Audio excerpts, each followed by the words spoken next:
امروز ما در سیستم داخل میشیم که توسط یک هموطن خود ما راه اندازی شده، آقای فرید ملکیار، که من سپاسگزار از اینا هستم که همینطور اقدام کردن تا حداقل در یک بخش از زندگی اختیار خود ما در دست خود ما باشه.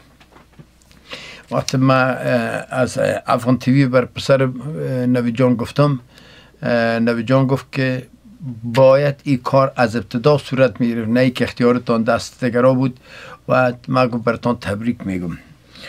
خب بینده گرامی، شما بعد از این اکثر تلویزیون های هموطنان خود ما را میتونین که در افغان تیوی تماشا کنین. چه قسم شما میرین بعد تلویزیون های اسمارت تان در فرزن سامسونگ، سونی، روکو، ال جی، امازون فایر، اینا داخل میشین و در اپ استور میرین.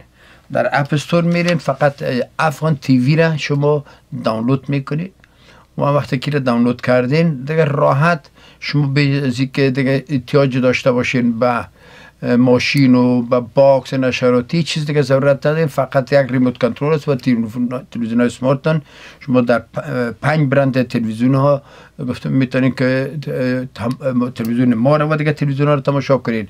امازون، سامسونگ، ال جی، سونی و روکو. فقط کافی است که در اپ استور برین افغان تیوی را شما چی کنین؟ دانلود کنین.